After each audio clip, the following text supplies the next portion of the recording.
Maya Rodriguez had always been careful about photographs, not out of vanity, but because of something her grandmother once whispered to her as a child. Some people don't cast proper shadows, mija. And those people, they're not entirely here. On the morning of her wedding day, as Maya stood before her bedroom mirror adjusting her mother's pearl necklace, she noticed something odd in the reflection. Behind her, where her fiancé Elijah should have been standing in the doorway, there was only empty space. Yet she could feel his presence, could hear his gentle breathing, could smell the strange sweetness that always seemed to follow him, like jasmine mixed with river water. When she turned around, there he was, tall, handsome, wearing that enigmatic smile that had captivated her 6 months ago at her cousin's quinceañera. But in the mirror, the doorway remained empty. "Ready for the big day, beautiful?" Elijah asked, his voice carrying that peculiar echo she'd grown accustomed to, as if he were speaking from the bottom of a well. Maya nodded, dismissing the mirror's lie. After all, today was her wedding day. Nothing could be wrong on such a perfect day, but by sunset, she would discover that some lies are actually warnings, and some warnings come too late to save us from the choices we've already made. 3 days after Maya disappeared from her own wedding reception, her sister Grace found a journal hidden beneath the loose floorboard in Maya's childhood bedroom. The final entry, dated the morning of the wedding, would change everything they thought they knew about Maya's mysterious fiancé. But let's go back to the beginning, to understand how a woman who prided herself on being practical and cautious came to marry a man who might not have been a man at all. Elijah Martinez appeared in Maya's life on a Tuesday evening in March, during one of those sudden Arizona thunderstorms that seemed to materialize from nothing. Maya had been walking home from her job at the community college library when the sky opened up. She ducked under the awning of Fernandez Market, the same corner store where her grandmother used to buy candles for her evening prayers. That's when she saw him. He was standing across the street, completely unbothered by the rain that was soaking everyone else. His dark hair remained perfectly dry, his white shirt pristine, and he was staring directly at her with an intensity that made her forget about the storm entirely. When the rain stopped 5 minutes later, he crossed the street and introduced himself. His handshake was cold, unusually cold for a man who'd just been standing in warm spring rain. But his smile was warm enough to compensate, and his voice carried traces of an accent Maya couldn't quite place. Mexican, perhaps. Or maybe something older. "I'm Elijah," he said, still holding her hand longer than strangers typically do. "And you're Maya Rodriguez, daughter of Carmen, granddaughter of Esperanza, who used to light candles for the spirits every evening at sunset." Maya pulled her hand back, startled. "How do you know my grandmother's name?" Elijah's smile widened, revealing teeth that seemed almost too white. "I know many things about your family, Maya. Your grandmother was special. She understood things that most people have forgotten, and you have her gift, whether you realize it or not." He handed her a business card that was oddly warm to the touch. "Call me when you're ready to learn what that gift really means." Maya watched him walk away, noting that his footsteps made no sound on the wet pavement. The business card bore only his name and a phone number. No company, no address. Just Elijah Martinez in elegant script that seemed to shimmer when she moved it under the streetlight. She should have tossed the card in the trash. Should have heeded that inner voice, so much like her grandmother's, warning her about strange men who appeared out of nowhere and knew too much about family secrets. Instead, she called him the following evening. Their first date was at Luna's Cafe, a little Mexican restaurant where Maya's family had eaten for generations. Elijah arrived at exactly 7, dressed in a sleek, expensive suit that looked oddly formal in the cozy, casual setting. He ordered nothing but coffee, explaining he'd already had dinner. "Tell me about your grandmother," he said, stirring cream into the cup with practiced precision. "Esperanza was remembered for more than just her candles, wasn't she?" Maya shifted in her seat. "She was, perceptive. People sought her advice. Nothing magical, just wisdom from living." "Nothing magical," Elijah echoed, a flicker of amusement in his dark eyes. "That's what your family calls it? Wisdom? I don't understand what you're implying." Elijah leaned in closer. "Your grandmother could see what others missed. She knew when death would strike a family days before it came. She could glance at a pregnant woman and predict not only the baby's gender, but whether the child's future held fortune or misfortune. And every evening, when she lit her candles, it wasn't for atmosphere. It was to hold certain forces at bay. Maya's fingers trembled as she lifted her water glass. How could you possibly know that? Because I was there, Elijah answered calmly. Not in the flesh, perhaps, but I was watching. I've watched your family for a very long time, Maya, waiting for the moment, waiting for you. Logic screamed at Maya to get up and walk away. Yet his voice held a pull she couldn't shake, weaving his outlandish claims into something that felt not only believable, but inevitable. When he reached across the table and brushed her hand, the touch sent a surge of energy racing up her arm, sharp and intimate. It felt like coming home to somewhere she'd never been. The months that followed blurred together, their romance carrying the hazy quality of a dream. Elijah brought her to places that seemed to exist outside the ordinary world. A desert garden where roses bloomed defiantly, a spring bubbling from bare stone, a hilltop overlooking the city where the stars burned brighter than she'd ever seen. His gifts unsettled her as much as they dazzled. Jewelry that radiated warmth against her skin, flowers that never faded, a mirror that sometimes showed her dressed in clothes she didn't own, and always he came only at night. I keep strange hours, he told her when she asked why daylight never seemed to touch him. Import-export, clients scattered across time zones. Maya accepted it, the same way she accepted his silence about his own family, his refusal to be photographed. The flash bothers my eyes, and the way animals seem to recoil from him, cats bristling, dogs cowering, birds falling mute at his approach. She accepted it all because she believed she was in love, or at least she told herself she was. What she couldn't know was that love and enchantment often feel nearly identical, especially when the one casting the spell has had centuries to master it. Next door, Mrs. Delgado watched. She'd lived beside Maya's apartment complex for over 30 years, knew the Rodriguez family history, and missed nothing. She tracked which cars belonged where, which children dawdled home late, and which guests lingered too long. So when a man started appearing at Maya's door every evening at exactly 7:47 p.m., Mrs. Delgado noticed. And when that same man never seemed to arrive by car or on foot, simply appearing as if he'd materialized from the shadows between buildings, Mrs. Delgado began to worry. "Maya, honey," she said one afternoon as Maya returned from grocery shopping, "can we talk about this boyfriend of yours?" Maya set down her bags, sighing. She'd been expecting this conversation. Mrs. Delgado had appointed herself the unofficial guardian of everyone on the block under 30. "His name is Elijah, Mrs. D. He's very nice, very respectful." "I'm sure he is, dear. But there's something—" Mrs. Delgado paused, choosing her words carefully. "My grandmother used to tell stories about men like that. Men who come only at night, who make no sound when they walk, who seem to know things they shouldn't know." Mrs. Delgado, with all due respect. "In the old country," Mrs. Delgado continued, "we had names for such men, and none of those names were good." Maya forced a smile. "He's just private, that's all. Some people are night owls." Mrs. Delgado studied Maya's face for a long moment. "Your grandmother Esperanza, God rest her soul, she would have seen right through this man. She would have known what he was the moment she laid eyes on him." "What he was?" Maya's voice carried a sharp edge. "What exactly are you implying?" "I'm not implying anything, mija. I'm telling you straight. That man is not what he appears to be.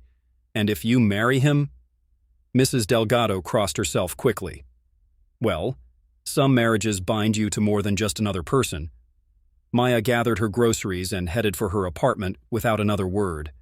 But Mrs. Delgado's warning echoed in her mind for the rest of the afternoon, especially when she remembered her grandmother's stories about spirits who took human form to steal away the living. Stories she'd always assumed were just folklore. The second warning came from an unexpected source. Father Miguel at St. Teresa's, where Maya and Elijah had arranged to be married. Maya had attended the church since childhood, and Father Miguel had known her family for years. He was not a man given to superstition or dramatics, which made his behavior during their final pre-marriage counseling session all the more disturbing. "Maya," he said after Elijah had excused himself to take a phone call outside, I need to ask you something, and I need you to answer me honestly. Of course, Father. Has your fiancé ever attended Mass with you? Maya paused. He's not Catholic, but he respects my faith. That's not what I asked. Has he ever set foot inside this church with you? Well, no, but has he ever touched a cross, holy water, any blessed object? Maya's stomach began to twist. Father, what are you getting at? Father Miguel leaned forward, his weathered hands clasped tightly together. Maya, in 30 years of ministry, I've learned to recognize certain signs. And everything about this man sets off every spiritual alarm bell I possess. That's ridiculous. Elijah is a good person. He's kind. He's gentle. Maya. Father Miguel's voice carried an authority that stopped her mid-sentence. When I look at that man, I see shadow where there should be substance. When he speaks, his words seem to come from somewhere else entirely. And when I mentioned scheduling the ceremony for morning or afternoon, he immediately insisted on an evening wedding. Not preferred. Insisted. Maya stood up abruptly. I think we're done here. Child, please, I'm begging you to reconsider. Or at least postpone the wedding until we can... But Maya was already walking toward the door, her heels clicking against the stone floor with sharp, angry sounds. Behind her, Father Miguel called out one final warning. Some doors once opened cannot be closed again, Maya, and some vows once spoken bind you to things darker than you can imagine. Maya didn't look back. The third warning came from the most unexpected source of all, her own reflection.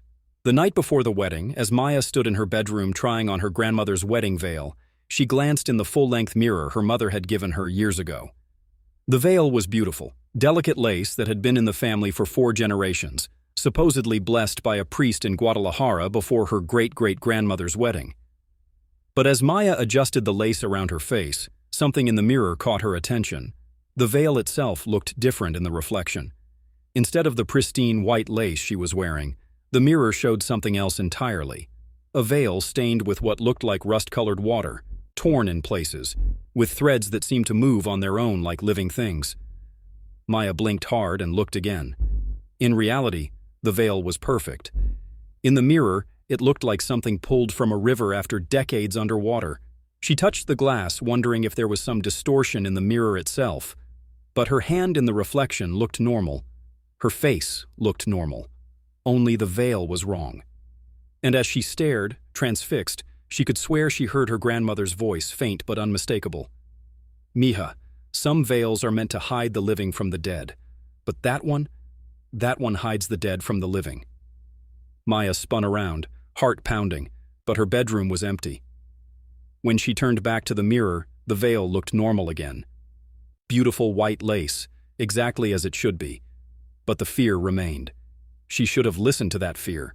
Should have paid attention to Mrs. Delgado's warnings, Father Miguel's concerns, her grandmother's ghostly voice. Should have noticed that in 3 months of dating, Elijah had never once appeared in any photographs she'd tried to take of them together.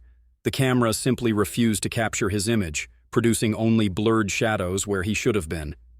Instead, she folded the veil carefully, placed it in its box, and went to bed early.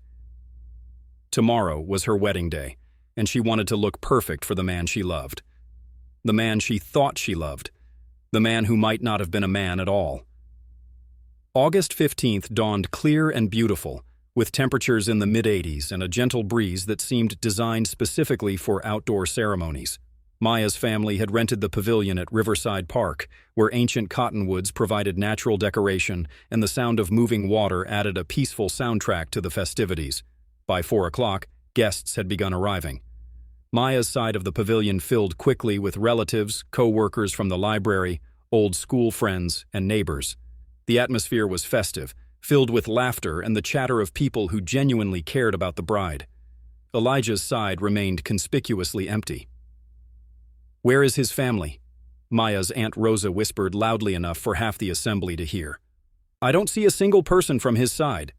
Maya's mother, Carmen, elegant in navy blue silk, moved through the crowd with practiced grace, deflecting questions about the groom's absent relatives. "They're traveling from out of state," she explained repeatedly. "Unfortunately, most of them couldn't make it on such short notice." But privately, Carmen was worried. In the months leading up to the wedding, she'd asked Maya repeatedly about meeting Elijah's family. Each time, Maya had provided vague explanations about distant relatives and complicated schedules. Carmen had even offered to help coordinate travel arrangements, but Maya had brushed off her concerns with an odd intensity that seemed unlike her normally accommodating daughter. Now, looking at the empty chairs on the groom's side, Carmen felt a cold certainty settling in her chest. Something was very wrong. At 6:30, as the sun dipped lower in the sky, the musicians began to play. Maya's cousin David, tasked with capturing the wedding through his camera, checked his gear one last time. Father Miguel, who had reluctantly agreed to officiate despite his unease, studied his notes with the intensity of a man preparing for battle. Maya waited in the small changing room beside the pavilion, dressed in her grandmother's gown, a simple yet elegant ivory silk piece, carefully altered to fit her. The veil rested in its box on a chair nearby. She felt an odd resistance to putting it on, though she couldn't quite explain why. By 6:45, as the shadows stretched long across the park, a low murmur rippled through the guests. The groom had arrived. Elijah stepped into view at the edge of the pavilion, wearing a black suit so perfectly cut it seemed to drink in the light around him. He moved with that same fluid quietness Maya had noticed the night they met, his footsteps leaving no sound on the wooden boards. When he reached the altar, the birds in the cottonwoods fell abruptly silent. Maya's heart fluttered with anticipation, and something colder, sharper, like dread. From the small window in her room, she watched him lean toward Father Miguel. Even at a distance, she could see the stiffness in the priest's stance, the way he angled himself away, as though unwilling to draw too close. "Maya, sweetheart, it's time," her mother said gently as she entered the room. "Are you ready?" Maya nodded, lifting the veil with unsteady hands. As her mother arranged the lace over her face, her thoughts drifted again to her grandmother's stories, tales of spirits who wore human faces, of marriages binding the living to the dead, of brides who vanished on their wedding nights and were never seen again. Folklore, she reminded herself firmly. Just old cautionary tales meant to scare children into obedience. Still, as she walked toward the pavilion on her father's arm, she couldn't shake the sense that she was crossing into something final, something that would alter her not just in name or status, but at the deepest level of her being. The ceremony began precisely at 7 p.m. as the sun touched the horizon. Father Miguel's voice rang clear over the gathered guests, offering the traditional invocation. Yet his tone carried a strain, as if each word was pulled from him under pressure rather than offered in joy. Maya barely heard him. Her eyes stayed locked on Elijah, who stood with a look not of a groom overwhelmed by love, but of a man savoring victory, like someone who had finally claimed a prize long pursued. Everything proceeded as expected, until Father Miguel reached the customary question of objections. Instead of the brief, perfunctory pause, he stopped entirely, scanning the crowd with an almost pleading expression. "If anyone knows a reason why these two should not be joined," he said, the words weighted with unusual urgency, "speak now, or remain silent forever." The pause dragged, heavier than normal. Maya could feel the unease ripple through the audience, saw confusion crease her mother's face, and sensed her father's tension growing. Still, no one spoke. At last, Mrs. Delgado began to rise, her mouth opening as though to object. But before she could form a word, Elijah turned his gaze on her. Whatever she saw in his eyes made her falter, sink back into her chair, and hastily cross herself. Father Miguel's shoulders sagged in defeat. He continued with the vows. Maya spoke her promises in a voice that sounded strange to her own ears, as if someone else were using her throat. She pledged to love, honor, and cherish Elijah Martinez until death parted them, the words carrying a weight that seemed heavier than they should. When it came time for Elijah's vows, his voice carried that familiar echo as if his words were coming from somewhere far away. He promised to love and protect Maya, to be faithful to her alone, to bind himself to her, in this life and whatever comes after. The phrase sent a chill down Maya's spine, but before she could analyze why, Father Miguel was pronouncing them husband and wife. "You may kiss the bride," the priest said, his voice barely audible. Elijah lifted Maya's veil with hands that felt unnaturally cold, even in the warm evening air. As his lips touched hers, Maya felt something shift inside her. Not the joy of a new bride, but something darker. Something that felt like chains settling around her soul. The kiss lasted longer than it should have, and when Elijah finally released her, Maya felt dizzy. The world seemed slightly out of focus, colors too bright, sounds too sharp. She gripped Elijah's arm for support, and his skin felt like ice beneath the fabric of his suit. "Are you all right?" he whispered, his voice carrying a note of concern that didn't match the satisfaction in his eyes. Maya nodded weakly, not trusting her voice. Around them, the guests were applauding, but the sound seemed to come from very far away. She noticed that her cousin David was struggling with his camera, frowning at the digital display as if something were wrong with the images. The reception that followed would later be remembered by guests as oddly subdued. The food was excellent, the music was lively, but there was an undercurrent of unease that no one could quite explain. Conversations died unexpectedly, laughter seemed forced, and more than one guest commented that they felt as if they were being watched by someone just outside their peripheral vision. Maya moved through the evening in a dreamlike state, accepting congratulations and dancing with relatives while feeling increasingly disconnected from her own body. Elijah remained at her side, charming and attentive, but she noticed that he never ate any of the food, and his champagne glass remained untouched. As the evening progressed, guests began leaving earlier than usual. By 9:30, only close family remained, and even they seemed eager to conclude the festivities. Maya's mother hugged her daughter goodbye with unusual intensity, whispering, "Call me tomorrow, Mija. Promise me." By 10:00, Maya and Elijah were alone in the pavilion with only the catering staff cleaning up around them. The full moon had risen, casting silver light through the cottonwood leaves, and the sound of the river seemed louder than it had during the ceremony. "Ready to go home, Mrs. Martinez?" Elijah asked, offering his arm. Maya nodded, though something about the way he said "home" made her stomach clench with apprehension. As they walked toward the parking lot, she noticed that their footsteps were no longer synchronized. Hers clicked against the pavement with normal rhythm, while his made no sound at all. She was about to comment on this oddity when she realized something that made her blood freeze in her veins. In all the hours of their wedding ceremony and reception, surrounded by dozens of guests and multiple photographers, she had not once seen Elijah cast a shadow. Not once. Maya's apartment had been transformed in their absence. Candles flickered in every room, casting dancing shadows on the walls. Rose petals formed a path from the front door to the bedroom, and soft music played from speakers she couldn't see. The effect should have been romantic, but instead it felt theatrical, as if someone had staged a scene from a movie about romance rather than created genuine intimacy. "Did you do all this?" Maya asked, though she couldn't imagine when Elijah would have had the time. "I wanted everything to be perfect for you," he replied, but his voice carried that strange echo again, as if his words were coming from the bottom of a well. Maya walked through the transformed space, her wedding dress rustling against the scattered petals. Everything looked beautiful, but she felt disconnected from it all, like an actor playing a role in someone else's story. The dizzy sensation from the ceremony had intensified, and she found herself gripping furniture for support as she moved through the rooms. In the bedroom, more candles created a warm glow, and her grandmother's antique mirror had been moved to face the bed, something Maya was certain she hadn't arranged. The sight of it there filled her with inexplicable dread. "I need a moment," she said, heading toward the bathroom, "to change out of the dress." Elijah nodded, settling into the chair by the window.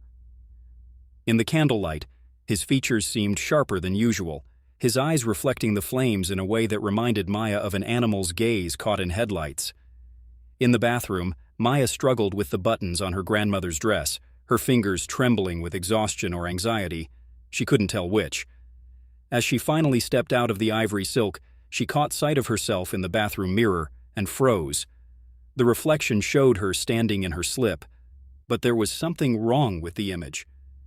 Her skin appeared pale, not just tired pale, but corpse pale, with a grayish undertone that made her look like she was underwater. And around her throat was a mark she couldn't see when she looked down at herself directly, a thin red line, like a necklace made of blood. Maya touched her neck with shaking fingers, but felt nothing unusual. The mark existed only in the reflection, like the strange transformation of her grandmother's veil the night before. "Maya?" Elijah's voice drifted through the bathroom door. "Is everything all right?" "Fine," she called back, her voice higher than normal. Just give me a few more minutes." She splashed cold water on her face and forced herself to breathe deeply. Wedding day nerves, she told herself. Stress and exhaustion making her see things that weren't there. She wrapped herself in the silk robe her sister had given her as a wedding gift and returned to the bedroom. Elijah was standing by the window, his back to her, looking out at the moonlit parking lot. In the candlelight, Maya could see that his reflection in the window glass was strangely faint, more suggestion than substance. "Elijah?" she said softly. He turned, and for just a moment, less than a heartbeat, his face was different. Older, darker, with eyes that held depths no human gaze should contain. Then he smiled, and he was her husband again, handsome and loving and perfectly normal. "Come here," he said, extending his hand. Maya approached slowly, every instinct screaming at her to run. But where could she go? This was her apartment, her life, her marriage, and maybe she was just overwrought from the stress of the wedding. Maybe the strange things she'd been seeing were just her mind's way of processing the enormous change in her life. When she took his hand, it felt like gripping ice, not cool, not cold. Ice. As if his blood had stopped flowing entirely. "Elijah, you're freezing," she said, trying to pull her hand back. But his grip tightened, and suddenly she couldn't break free. His fingers felt like steel bands around her wrist, stronger than any human should be. "Maya," he said, and his voice was changing, deepening, acquiring new harmonics that seemed to come from somewhere outside his throat. "Do you know what you've done tonight? I married you," she whispered, fear blooming in her chest like a flower made of ice. "Yes," he said, his grip tightening further. "You married me. You spoke vows that bound your soul to mine. You promised to love me until death parts us." His smile revealed teeth that seemed sharper than they had at dinner. "But what if death has already parted us? What if one of us has been dead for a very long time?" Maya tried to scream, but no sound emerged from her throat. She pulled against his grip with all her strength, but couldn't break free. Around them, the candles flickered more wildly, casting shadows that moved independently of their flames. "You see, Maya," Elijah continued, his voice now carrying echoes of wind and water, "I was supposed to be married once before, 63 years ago, to a woman named Isabella. She was beautiful like you, pure like you. But on our wedding day, her family discovered what I was. They tried to stop the ceremony." The temperature in the room was dropping rapidly. Maya could see her breath misting in the air, but Elijah's face showed no sign of cold. "They dragged me to the river behind the church," he said, "held me under the water until my lungs filled and my heart stopped. But love is stronger than death, Maya, and some debts can only be paid with equivalent exchange." Maya found her voice at last. What are you?" Elijah's form began to change, his solid flesh becoming translucent, his features shifting like water. "I am what happens when love refuses to die. When desire becomes so strong that it tears holes between the world of the living and the realm of the dead. I am what Isabella's betrayal created." The truth hit Maya like a physical blow. "You're not human. You never were human." "Not anymore," he agreed. "But tonight, through our marriage vows, you gave me something I've been seeking for more than 6 decades, a living bride to take the place of the one who was stolen from me." Maya's vision blurred with terror. The vows? What did they really mean? Elijah's laugh sounded like wind through dry leaves. "In life and whatever comes after, remember? You didn't just promise to love me, Maya. You promised to join me, and now as your lawful husband, I can claim what was promised." The candles around the room guttered and died, plunging them into darkness lit only by moonlight streaming through the window. In that silver illumination, Maya could see Elijah's true form. Not the handsome man she'd fallen in love with, but something that had once been human and was now something else entirely. A creature of shadow and longing, held together by will and the unfinished business of the heart. "Please," Maya whispered. "I didn't know. I didn't understand what I was agreeing to. Ignorance doesn't void the contract, Elijah said, his voice now coming from everywhere and nowhere at once. A vow is a vow, especially when spoken before God and witnessed by the living. Maya felt something changing inside her, a coldness spreading from the point where Elijah's fingers touched her wrist. Her heartbeat was slowing, her breath becoming shallower. The warmth was leaving her body, flowing into his form like water finding its level. "What's happening to me?" she gasped. "You're fulfilling your wedding vows," Elijah said with terrible gentleness. "Until death do us part, and since I'm already dead, that means you need to join me on my side of the veil." Maya's knees buckled, but Elijah's supernatural strength kept her upright. Around them, the apartment was changing, the familiar furniture fading like mist, while new shapes formed in the darkness. The outline of a different room, in a different time, where a wedding that had been interrupted 63 years ago could finally be consummated. Maya's last coherent thought, as the life drained from her body and her consciousness began to slip away, was a desperate wish that she had listened to the warnings, that she had paid attention to Mrs. Delgado's concerns, Father Miguel's fears, her grandmother's ghostly voice. But it was too late for wishes now. The marriage contract was sealed, and some bonds, once forged, can never be broken. Grace Rodriguez had been Maya's maid of honor, though the wedding had been so rushed that there hadn't been time for traditional bridal parties or elaborate preparations. She'd spent the night at her boyfriend's apartment across town, planning to call Maya first thing in the morning to hear all about the wedding night and begin planning a proper reception for the extended family who'd missed the intimate ceremony. She called Maya's phone at 9 a.m. It went straight to voicemail.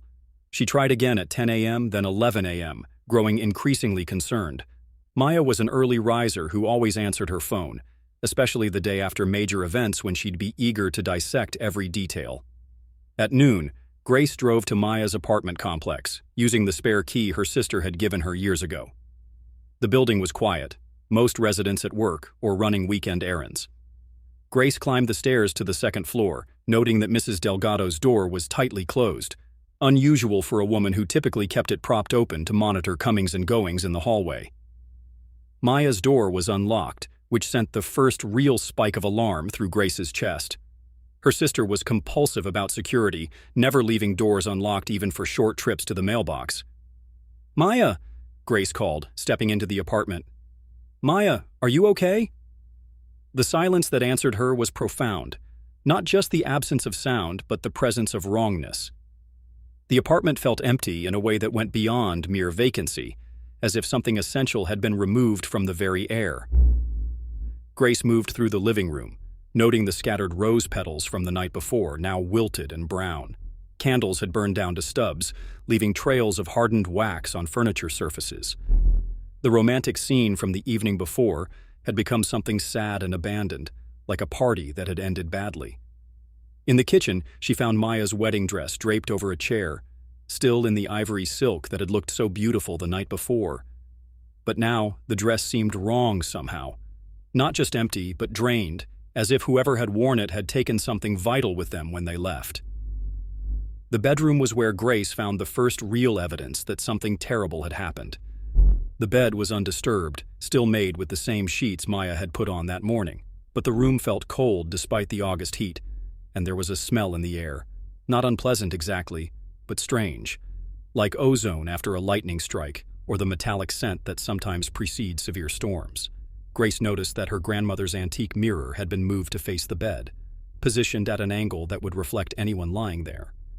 She approached it cautiously, some instinct warning her that she might not want to see what the mirror would show. Her reflection looked normal, worried, confused, but normal. But as she stared into the silvered glass, she began to see something else behind her own image.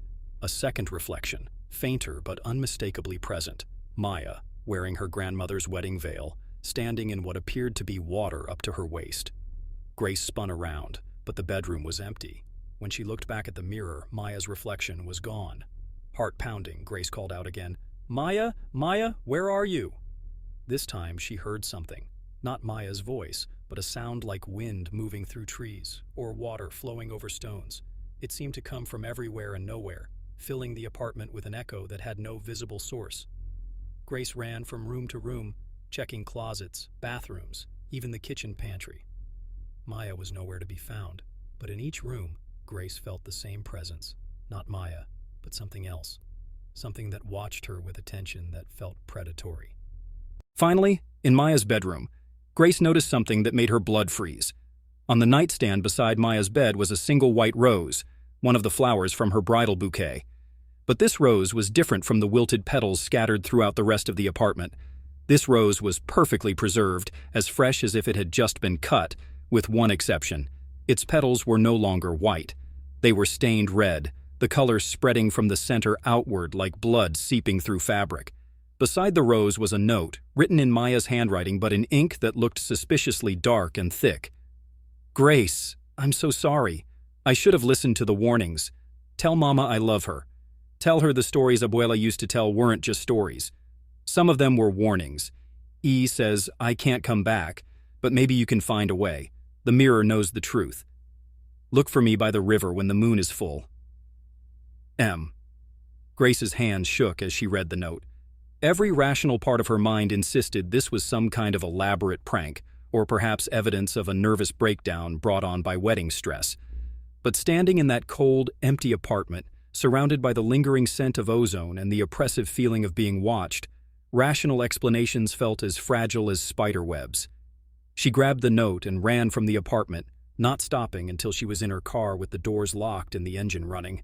Only then did she allow herself to truly process what she'd seen. Maya was gone, not just missing, gone in a way that suggested she might never be coming back. And somehow, it was connected to her new husband, the man who'd appeared from nowhere and swept Maya off her feet with a whirlwind courtship that had never felt quite right. Grace pulled out her phone and dialed 911, but as her finger hovered over the call button, she hesitated. What would she tell them? That her sister had disappeared but left behind a note suggesting she'd been taken by supernatural forces. That the only evidence was a rose that shouldn't exist and a mirror that showed reflections of things that weren't there. Instead, she called her mother. Carmen Rodriguez had been cleaning up the remnants of the wedding reception when Grace called, her voice high and strained with panic. Carmen listened to her daughter's confused account, the empty apartment, the note, the impossible rose, with growing dread that settled in her stomach like lead. "I'm coming over," Carmen said, hanging up before Grace could protest. 20 minutes later, Carmen stood in Maya's bedroom, holding the note and staring at the red-stained rose. Unlike Grace, Carmen didn't struggle to believe what she was seeing. She'd grown up listening to her mother's stories, had watched Esperanza light candles every evening to keep certain spirits at bay, had seen things throughout her life that couldn't be explained by rational means. "Mija," she said to Grace, who was hovering anxiously by the door. "Did you ever meet this Elijah's family? Any of his friends? Anyone who knew him before Maya?" Grace shook her head. Maya always said they were busy or traveling, or there was always some excuse. "I don't think I ever saw him anywhere except with Maya." Carmen nodded grimly. "And at the wedding yesterday, did you notice anything strange about him?" "Everything about him was strange," Grace said. "The way he moved without making sound, how he never seemed to eat or drink anything, and his eyes." She shuddered. "When he looked at you, it felt like he was looking through you, not at you." Carmen was silent for a long moment, processing this information through the filter of everything her mother had taught her about the spirit world. Finally, she spoke. "Grace, I need you to help me with something, and I need you to keep an open mind, even if what I tell you sounds impossible. Mama, after what I saw this morning, nothing sounds impossible anymore." Carmen moved over to Maya's dresser and began rifling through the drawers. "Your grandmother used to tell me stories about spirits that could wear human shapes, spirits of those who died with unfinished business, often tied to love or vengeance. They could pass for ordinary people, sometimes for months or years, but they were never able to fully return to the living world." Her searching fingers paused as she found a small wooden box that had once belonged to Esperanza. To most, it would seem full of superstitious trinkets. To Carmen, it was something else entirely. "Unless," she said, opening the lid, "they found someone willing to take their place." Inside lay several old silver coins, a small mirror bound in black cloth, and a vial of cloudy river water. a person who would bind themselves through sacred vows. That would give the spirit enough strength to claim a living soul. Grace's eyes widened as she looked at the objects. You're saying Maya's husband is, what, a ghost? I think Maya's husband is the spirit of a man who died long ago, likely on or near his own wedding day. And I think last night's ceremony wasn't a wedding at all. It was a snare. Carmen kept her voice steady, though her hands shook as she lifted the coins. These were blessed by priests who still honored the old ways. If I'm right, they'll react to him. React how? They'll burn, Carmen replied simply. And if they burn, then we're dealing with something that has no place among the living. Grace frowned, unconvinced. Mama, even if you're right, and I'm not saying you are, how does that help us get Maya back? Carmen held up the cloth-wrapped mirror. This belonged to your great-grandmother. She used it to peer beyond the veil. If Maya's been taken, if she's wherever spirits drag their victims, this could show us where she is. She unwrapped it with care. The glass was darker than ordinary mirrors, drinking in light rather than reflecting it. When Carmen angled it toward the window, their reflections appeared warped, not in shape, but in essence. They looked strangely solid, while the room behind them seemed faint and ghost-like. I don't understand, Grace murmured. Carmen slowly turned the mirror, letting it sweep across the room. At first, nothing appeared unusual. Then, when it fell upon the chair where Maya's wedding dress hung, the reflection shifted. The mirror no longer showed an empty gown. Instead, Maya stood there in the dress, but in a vast, shadowed expanse filled with water. She wasn't alone. Beside her loomed a tall figure in the same black suit Elijah had worn, but in the mirror, his true form was revealed. Not entirely human, something twisted, something that had once lived but no longer did. Maya's lips were moving quickly, desperately, though no sound carried through the glass. Her palms pressed against an invisible wall, as if she were trapped behind a barrier. "Oh, Dios mío," Carmen said out loud, the mirror trembling in her grip. She's alive, but she's not here." Grace leaned in closer, voice shaking. "Where is she?" "Caught between," Carmen said. "Neither fully alive nor gone. The realm of restless souls, the place they linger when peace escapes them." As they stared, Maya suddenly turned, her eyes locking onto theirs.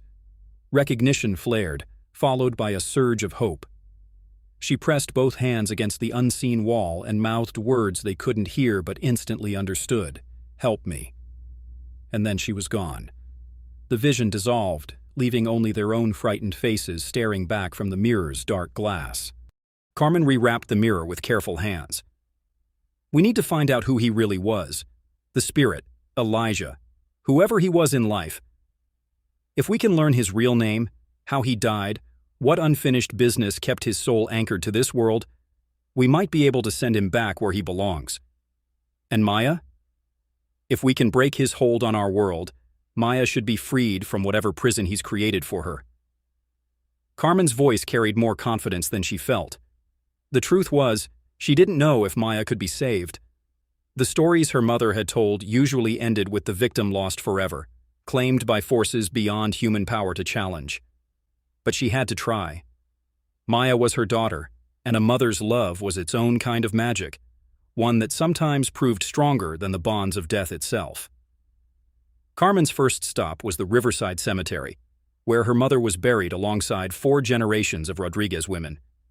If Esperanza's spirit could provide guidance from beyond the grave, this was where Carmen would find her.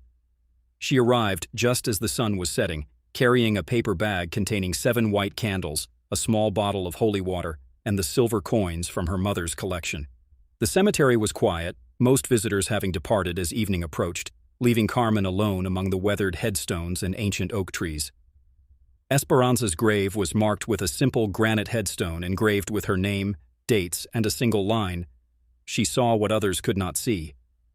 Carmen had always assumed this referred to her mother's reputation for wisdom and intuition. Now she suspected it might have been more literal. Carmen arranged the 7 candles in a circle around the grave and lit them one by one, speaking her mother's name with each flame.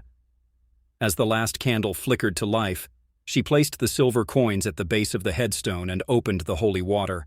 "Mama," she said softly, "if you can hear me, I need your help. Maya is in terrible danger, and I don't know how to save her." The evening breeze stirred the candle flames, but otherwise the cemetery remained still. Carmen waited, feeling foolish but desperate.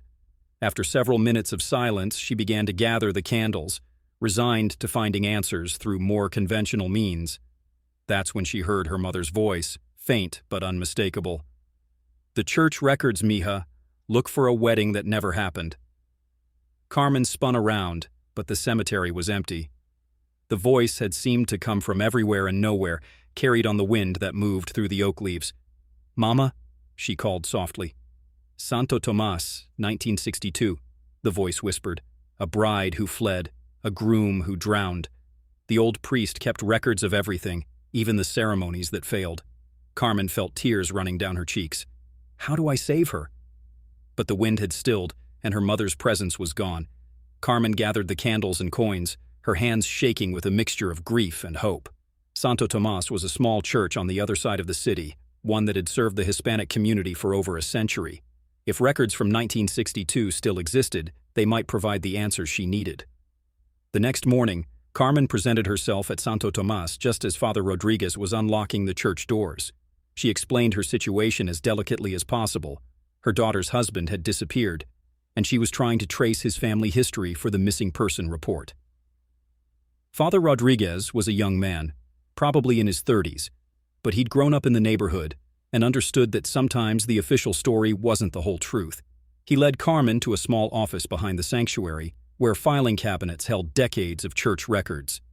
1962, he mused, pulling out a thick folder. That was Father Martinez's time. He was thorough in his record-keeping, perhaps obsessively so. Carmen's heart jumped when she heard the name Martinez, the same surname Elijah had claimed. Was there ever a Martinez family in the parish? Father Rodriguez consulted an index, running his finger down yellowed pages. Several, actually. It was a common name in the neighborhood. He paused, frowning. But there's something odd here. Look. He showed Carmen a page dated August 15th, 1962, exactly 63 years before Maya's wedding. The entry was written in faded ink, in handwriting that grew increasingly unsteady as it progressed.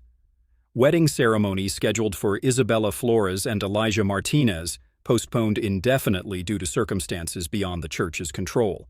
Father Martinez notes, the groom was discovered to be of uncertain nature. Wedding party dispersed when EM's true identity was revealed. Isabella Flores and family departed immediately for Mexico. EM last seen at the river behind the church. Search efforts unsuccessful. May God protect us from those who would deceive the faithful with false appearances. Below this entry, in different handwriting and darker ink, was a later edition. August 17th, 1962.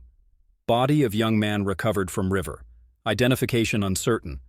Local residents claim the deceased matches description of EM, but official records show no person by that name ever resided in the parish. Matter referred to Archbishop. Church blessed and reconsecrated as precautionary measure. Carmen stared at the entry, her pulse racing. Father, do you have any records of what happened to Isabella Flores, where her family went in Mexico? Father Rodriguez turned several more pages. Here, a forwarding address in Guadalajara for correspondence regarding the canceled ceremony, and... He paused, studying another entry. This is interesting. A note from Father Martinez written several weeks later. The spirit of the deceased continues to manifest near the river. Local residents report seeing a young man in wedding attire calling for Isabella. Holy water and prayers appear to provide temporary deterrent only. Recommend permanent measures. What kind of permanent measures? I'm not sure. Father Martinez's notes become cryptic after that point. But look at this. He showed Carmen a final entry, dated October 31st, 1962. EM's manifestations have ceased. Spirit appears to have departed, possibly seeking Isabella in Mexico. Church grounds blessed and sealed with protective wards. Recommend avoidance of river area, particularly during full moon phases. Carmen felt a chill run down her spine. Father, I need to ask you something that might sound strange. Is there any way a spirit could wait for decades and then return when conditions were right? Father Rodriguez studied her face carefully. Mrs. Rodriguez, are we still talking about missing person reports and family history? Carmen met his eyes. My daughter married a man named Elijah Martinez on August 15th, the same date as that canceled wedding in 1962. She disappeared that night, and I have reason to believe her husband wasn't entirely human. The young priest was quiet for a long moment. Finally, he spoke. In seminary, they teach us that certain phenomena exist beyond our normal understanding. Spirits who cannot find peace, who remain bound to the earthly realm by powerful emotions or unfinished business. Love and revenge are the strongest anchors. They can hold a soul in our world for decades, even centuries.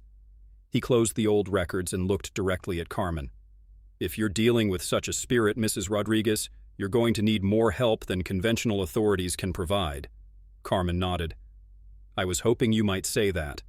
Father, my daughter is trapped somewhere between the living and the dead, and I think you're the only person who might be able to help me bring her back. Father Rodriguez insisted on 3 days of preparation before attempting what he carefully termed an intervention on behalf of the deceased and the endangered living. Carmen spent those days gathering the items he'd specified. River water from the exact spot where Elijah had drowned in 1962, soil from Isabella Flores' family, grave in Guadalajara, obtained through a frantic series of phone calls to Mexican relatives, and 7 candles that had been blessed during 7 different masses.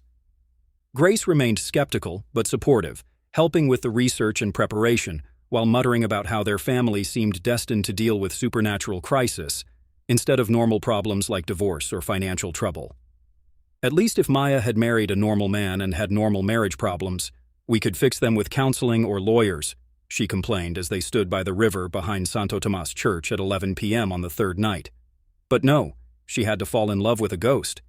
A spirit seeking resolution, Father Rodriguez corrected gently. And our goal isn't to destroy him, but to help him find the peace that should have come to him 63 years ago. Carmen arranged the candles in a circle at the water's edge, the same spot where Father Martinez's notes indicated Elijah's body had been found in 1962. The river moved slowly here, deep and dark, reflecting the full moon that hung directly overhead. Father Rodriguez wore full ceremonial vestments and carried a leather satchel containing holy water, blessed salt, and a small silver cross that had belonged to the original Father Martinez. In his other hand, he held Carmen's grandmother's mirror, rewrapped in black cloth. Are you certain about this? He asked Carmen one final time. If I'm wrong about the nature of the spirit we're dealing with, this ritual could put us all in considerable danger. Carmen looked at the river, thinking about Maya trapped in some liminal space between worlds, probably terrified and certainly alone. Father, I've already lost my mother to natural death and my daughter to supernatural abduction. I'm not afraid of a little danger if it means bringing Maya home. Grace squeezed her mother's hand. Let's do this. Father Rodriguez began with a traditional blessing, consecrating the ground and calling on divine protection for their endeavor. Then he opened Carmen's grandmother's mirror and positioned it to reflect the moon's image on the water's surface. Elijah Martinez, he called out, his voice carrying clearly across the water. Spirit of the drowned, soul seeking completion, hear me. We call to you not in anger, but in compassion. We know your story, and we acknowledge your pain. The river continued its gentle flow, and for several minutes nothing happened. Carmen began to worry that their research had been wrong, or that 63 years was simply too long for any spirit to maintain its hold on the physical world. Then the temperature began to drop. It started gradually, a coolness that might have been natural for a riverside evening in late August, but within moments it became an unnatural cold, the kind that makes breath visible and turns fingertips numb even in warm weather. The candles flickered but didn't go out.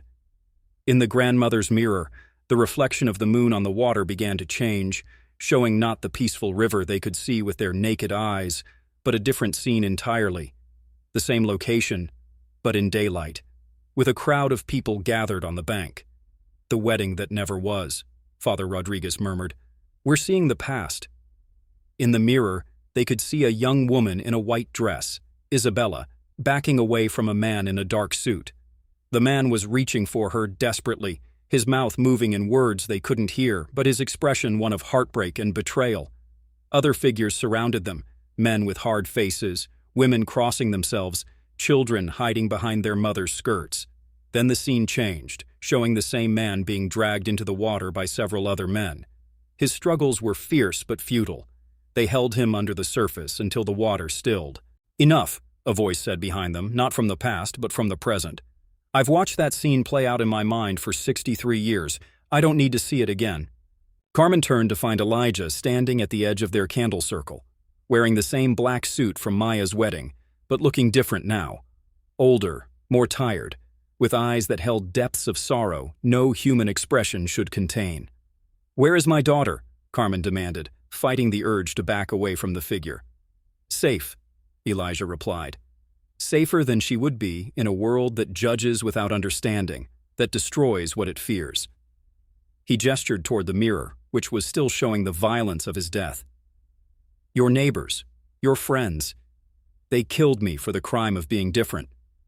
For loving a woman they decided I wasn't worthy of." "What were you?" Father Rodriguez asked gently. Elijah's form flickered slightly, becoming more translucent. "I was human once. Born human, lived human for 25 years. But I was also cursed, descended from a line that carried the blood of the old spirits, the entities your ancestors called gods before your priests taught them to fear such things." He moved closer to the water, and Carmen could see that his feet made no impression in the soft riverbank mud. "Isabella's family discovered my heritage 3 days before our wedding. They called me demon, devil, unholy thing. But I was none of those. I was simply a man who carried the memories and powers of something older." "So when they killed you," Grace said slowly. "The curse activated," Elijah confirmed. "Death should have freed me from it, allowed my human soul to find peace. But the manner of my death, betrayal by those I trusted, separation from the woman I loved, it anchored me to this world. I became something caught between human and spirit, alive and dead." Father Rodriguez stepped forward. "Elijah, what you've done to Maya, taking her as compensation for your loss, it won't bring you the peace you're seeking. It will only create more pain, more injustice." Elijah's eyes flashed with anger. "She chose me. She spoke the vows willingly. Because you deceived her about what you were," Carmen said firmly. "That's not true consent, and you know it." For a moment, Elijah's form became fully solid, his anger giving him temporary substance. "I gave her love. I gave her devotion. I would have given her everything I am." "But you can't give her life," Father Rodriguez said quietly. "Not real life. Only existence in the shadow realm where you've been trapped. Is that really what love looks like?"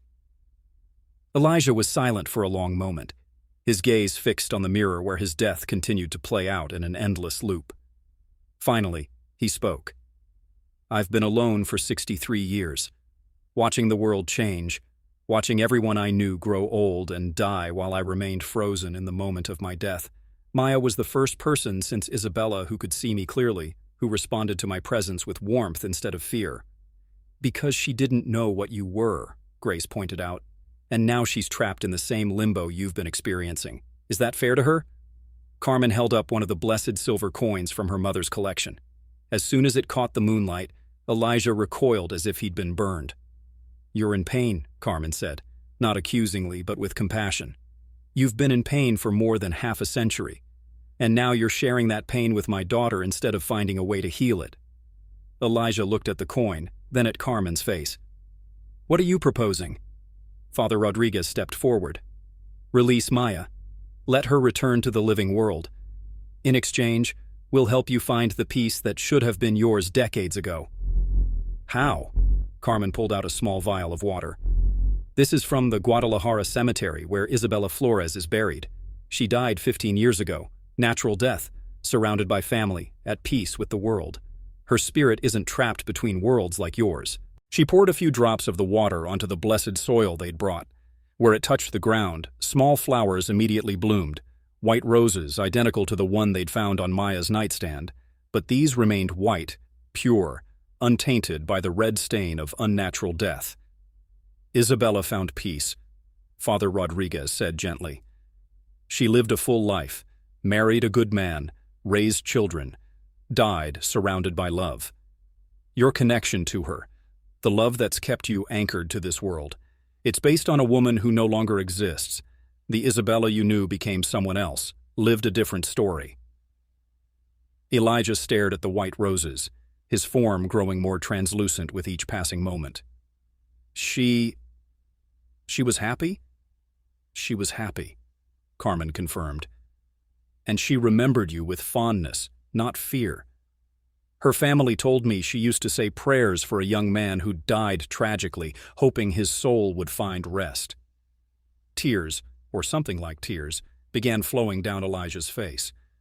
I thought if I could just have the wedding that was stolen from us, if I could experience the love that was denied.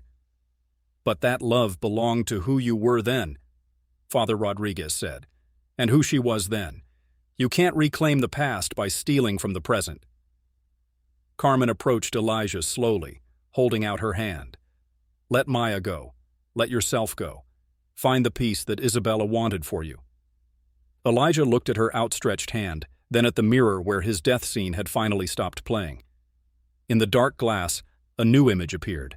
Maya, standing in that dark, watery space, her hands pressed against an invisible barrier. But now they could see what she was looking at, not just them, but something behind them. A figure in white, translucent and beautiful, with kind eyes and an expression of infinite compassion. Isabella. Not as she had been at 19 when she fled their wedding, but as she had become over a lifetime of growth and experience. She was reaching out to Elijah with one hand and gesturing toward a doorway of light with the other. She's calling to you, Carmen whispered. She's showing you the way home. Elijah's form began to fade, becoming more and more translucent as the pull of the afterlife finally overcame the anchors that had held him to the earthly realm. As he dissolved, Maya's image in the mirror grew more solid, more present.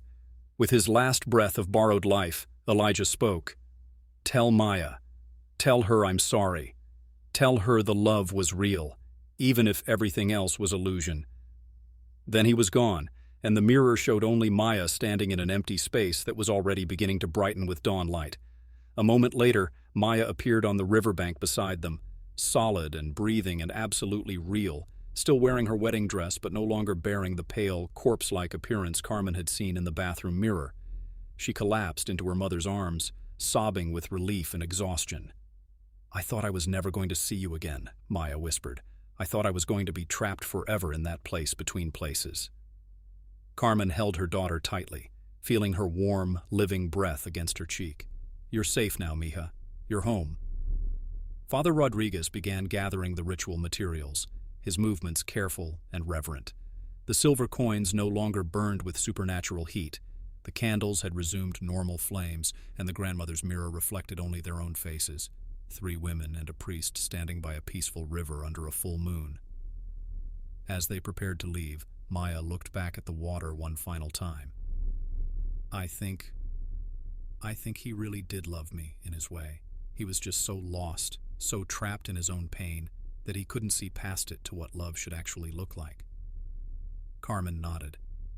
Some people get so focused on what they've lost that they can't see what they still have, or what they're destroying while trying to reclaim the past. Grace put her arm around her sister's shoulders.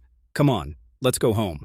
Tomorrow you can figure out how to explain to your landlord why your apartment is covered in rose petals and candle wax. Maya managed a weak laugh. Tomorrow I have to figure out how to explain to everyone that my husband never existed in the first place.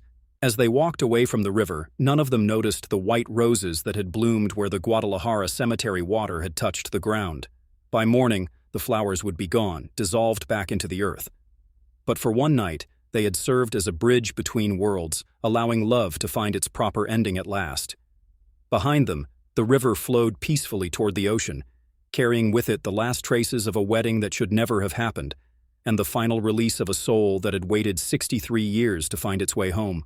3 months after the night by the river, Maya sat in her therapist's office trying to explain why she'd changed her name back to Rodriguez, and why she'd moved in with her mother temporarily, despite being 28 years old and previously independent. I realize it sounds like I'm making excuses for impulsive behavior, Maya said carefully. But I genuinely believe I was under some kind of influence during those months, not drugs or alcohol, but something that affected my judgment and made me act in ways that weren't characteristic. Dr. Sarah Chen, a therapist who specialized in trauma recovery, nodded thoughtfully. Whether that influence was psychological manipulation, some form of coercive control, or something else entirely, the important thing is that you recognize it now and you're taking steps to reclaim your autonomy. Maya appreciated Dr. Chen's approach. She neither dismissed Maya's experiences as delusion, nor demanded detailed explanations that Maya couldn't provide without sounding completely unhinged. Instead, she focused on practical strategies for rebuilding Maya's sense of self and security. "Have you had any contact with your former partner since the separation?" Dr. Chen asked. "No," Maya said honestly. "I don't expect to. He's moved on to a different stage of his life, in a place where I can't follow him." Which was true, though probably not in the way Dr. Chen interpreted it. Maya had returned to work at the community college library, where her colleagues had accepted her explanation of a brief marriage that ended badly. Her supervisor had been understanding about the time off, and Maya found comfort in the familiar routines of cataloging books, helping students with research, and maintaining the quiet order of the stacks. But she was different now in ways that went deeper than just the aftermath of a traumatic relationship. She noticed things she'd never seen before, shadows that moved independently of their sources, cold spots in warm rooms, the way some people seemed slightly out of focus around the edges. Her grandmother's gift, dormant for most of Maya's life, had been awakened by her journey through the spirit realm. "I see things now," she told Carmen one evening as they prepared dinner together. "Not constantly and not dramatically, but I understand now why Abuela lit those candles every night." Carmen nodded, unsurprised. "The sight often skips generations, but it doesn't disappear. Your brush with the other side probably opened doors that were already there, just locked." Maya had started lighting her own candles at sunset, not 7 like her great-grandmother, but 3, one for protection, one for wisdom, and one for the peaceful rest of souls who'd found their way home. She thought of Elijah sometimes, hoping that wherever Isabella had led him, he'd finally learned the difference between love and possession. Grace had thrown herself into genealogy research, partly to help Maya understand her newly awakened abilities, and partly to map the family's supernatural history. She'd discovered that the site ran through the female line for at least 6 generations, along with what appeared to be a particular vulnerability to spirit-seeking resolution. "We're like supernatural social workers," Grace had joked. "Apparently, troubled spirits have been gravitating toward Rodriguez women for more than a century." "It's not a joke," Carmen had replied seriously. "It's a responsibility. And now that Maya has the sight fully awakened, she'll need to learn how to protect herself from entities that aren't as benevolent as Elijah." Maya was learning. Father Rodriguez had connected her with an elderly woman named Mrs. Santos, who'd grown up in Mexico learning the old ways of dealing with spiritual phenomena. Twice a week, Maya visited Mrs. Santos for lessons in identifying different types of spiritual activity, protecting herself from unwanted supernatural attention, and distinguishing between spirits who needed help and those who posed genuine danger. "The key," Mrs. Santos had explained, "is understanding that not all spirits are evil, but not all of them are good either. Some are simply lost, like your Elijah. Others are actively malevolent, and some are just confused, stuck in patterns they don't know how to break." Maya had asked if there were others like Elijah, spirits anchored to the physical world by powerful emotions, seeking living partners to complete unfinished business. "More than you might expect," Mrs. Santos had said, "especially in places where violent or tragic deaths occurred. Love and revenge are the strongest anchors, but grief, guilt, and unfulfilled promises can also trap souls between worlds."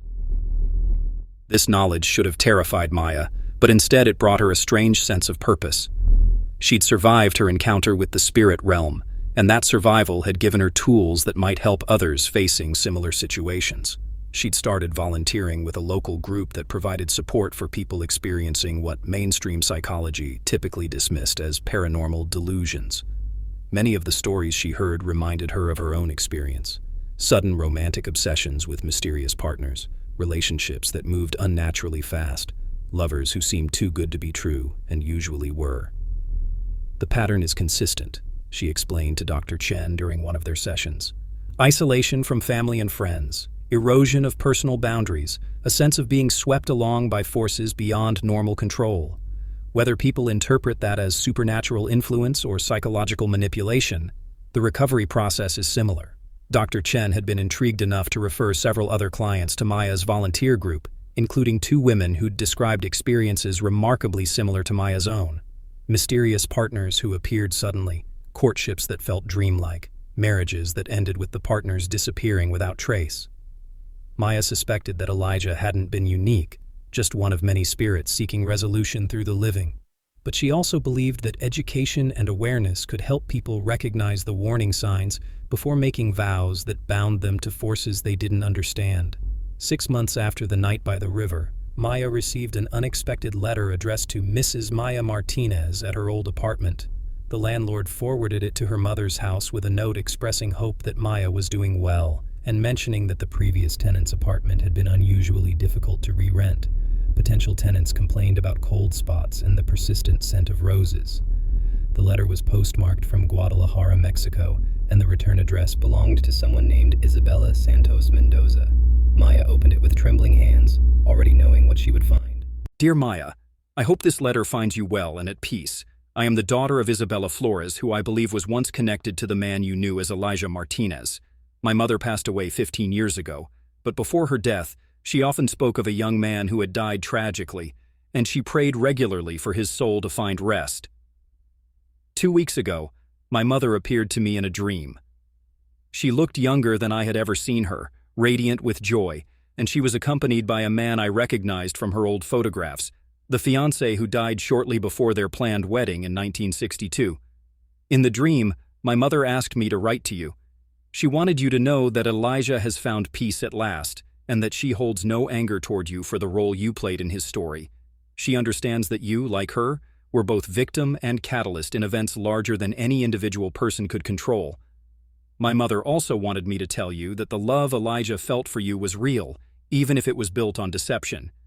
Spirits who remain earthbound often become confused about the nature of love, mistaking possession for devotion, need for affection. But the core emotion, the desire to connect, to be known and accepted, that was genuine. She asked me to send you the enclosed items, which belonged to the original Elijah Martinez. My mother kept them for 63 years, hoping someday to return them to his family, but she never located any relatives. Please accept these not as reminders of trauma, but as symbols of resolution. What was broken has been mended. What was lost has been found. What was trapped has been freed. My mother's final message was this: tell the girl that some stories have sad beginnings but can still find happy endings. Tell her that she has the strength to help others whose stories are still being written. With gratitude and blessings, Isabella Santos Mendoza. Inside the envelope, Maya found 2 items: a simple silver ring that felt warm to the touch, and a photograph from 1962 showing a young couple standing by a river. The woman was clearly Isabella, beautiful, radiant, wearing a white dress and smiling with complete joy. The man beside her was recognizably Elijah, but younger, more innocent, with eyes that held hope instead of the desperate hunger Maya remembered. On the back of the photograph, someone had written in faded ink, "Our engagement day, July 15th, 1962.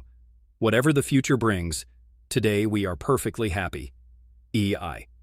Maya studied the photograph for a long time, trying to reconcile this innocent young man with the entity that had nearly consumed her soul. Finally, she understood what Isabella's daughter had meant about love being real even when built on deception. The Elijah in the photograph was the man who'd fallen in love with Isabella 63 years ago, honest, human, vulnerable. The spirit Maya had married was what remained after that love was twisted by betrayal, death, and decades of torment. Both versions were real, both were true, and now both were finally at peace. Maya kept the photograph on her nightstand as a reminder of an important lesson, that people aren't always what they seem, that love can survive even the worst transformations, and that sometimes the kindest thing you can do for someone is to set them free from the prison of their own pain. The silver ring, she donated to Father Rodriguez's collection of blessed objects used for spiritual protection. Someone else might need it someday, she told him. Someone dealing with their own Elijah. On the first anniversary of her wedding that never should have happened, Maya returned to the river behind Santo Tomas Church. Not for a ritual or ceremony this time, but simply to think about how much her life had changed in the span of 12 months. She brought flowers, white roses that she placed gently on the water's surface, watching as the current carried them downstream toward whatever destination the river chose. One for Elijah, one for Isabella, and one for the woman she used to be before she learned that love and enchantment could look identical, until it was almost too late to tell them apart.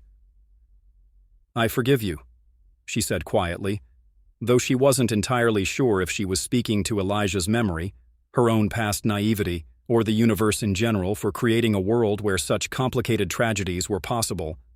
The water flowed peacefully, carrying her flowers toward the ocean. No supernatural manifestations occurred, no spirits appeared with final messages, no mystical revelations emerged from the depths. It was just a woman standing by a river, processing the aftermath of the strangest year of her life. But as Maya turned to leave, she noticed something that made her pause. Footprints in the soft mud at the water's edge. Not her own. Those were clearly visible, showing the tread pattern of her hiking boots. These were different prints, smaller, made by someone wearing delicate shoes. Wedding shoes, perhaps. The prints led from the water's edge to a spot about 10 feet upstream, where they simply stopped. No corresponding prints led back to the water, no trail showed where the person had come from or gone to. Just the evidence that someone, something, had emerged from the river, walked a short distance, and disappeared. Maya knelt down to examine the prints more closely. They were fresh, made within the last few hours, but the mud around them was completely undisturbed by any other passage, as if whoever made them had materialized from the water itself, walked just far enough to leave proof of their presence, then vanished back into whatever realm they'd come from. Standing up, Maya looked around the riverbank more carefully. That's when she saw it. A single white rose, perfectly preserved, lying exactly where the mysterious footprints ended. But this rose was different from the ones she'd just placed in the water. This one had a small card attached with delicate ribbon. Maya picked it up with trembling fingers and read the message written in handwriting she didn't recognize. For Maya, who helped 2 lost souls find their way home. Some debts can only be repaid with kindness. Some kindness echoes across generations. Watch for the signs. Others will need what you learned. Isabella. Somehow, some way, the woman who died 15 years ago had found a way to leave Maya a message of thanks and a promise that her experience would serve a larger purpose. Maya tucked the card into her pocket and picked up the rose. As her fingers touched the petals, she felt a brief flash of something. Not quite vision, not quite memory, but a certainty that somewhere in the city, another woman was about to meet a charming man who appeared from nowhere and knew too much about her family history. Another woman who would need to learn the difference between love and possession before it was too late. Maya smiled, understanding finally why her great-grandmother had lit those candles every evening, why the sight passed through the women of her family, why she'd survived her own supernatural encounter when so many others in the old stories had not. Some people were born to be bridges between worlds. Some were meant to be guardians at the crossing points where spirits sought entrance to the realm of the living, and some were called to be teachers, helping others recognize the warning signs and protect themselves from entities that wore love like a mask to hide their hunger. Maya Rodriguez, no longer Martinez, never again to be claimed by forces that confused need with affection, walked away from the river carrying her white rose and her deeper understanding of her place in the ancient dance between the living and the dead. Behind her, the water flowed toward the sea, carrying with it the last traces of a story that had finally found its proper ending. Not in possession or consumption, but in freedom, forgiveness, and the quiet justice of time. Some marriages bind people together in love and mutual growth. Others bind them to prisons of someone else's making. Maya had learned to tell the difference, and now she would spend the rest of her life helping others do the same. The rose in her hand remained white as snow, unmarked by the red stains of unnatural death. And in her heart, Maya carried the knowledge that sometimes the greatest act of love is knowing when to let go, and having the courage to teach others the same lesson. The wedding that should never have happened had finally, truly, come to an end. Justice had been served not through punishment or revenge, but through understanding, release, and the restoration of natural order. Some stories end with violence, some end with triumph. But the best ones, the ones that matter, end with wisdom earned and freely shared, love that transforms rather than consumes, and the quiet peace that comes when everyone finds their proper place in the grand design. Maya's story was far from over, but this chapter had reached its close, and she walked into her future knowing that she would never again mistake enchantment for love, possession for devotion, or the desperate hunger of the dead for the generous warmth of the living. The river flowed on, carrying secrets toward the sea, but giving up none of its own. And in the city beyond, life continued its complex dance of joy and sorrow, love and loss, wisdom and warning, with one more guardian watching from the shadows, ready to help when the next lost soul came seeking what it had no right to claim.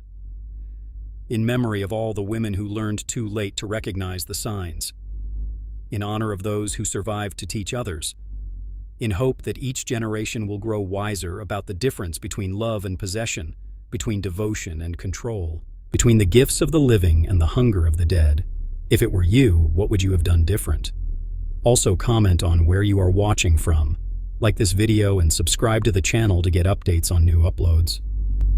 You can also check out previous videos for more shocking wedding stories. Don't forget to share to your friends. This might be of help to them.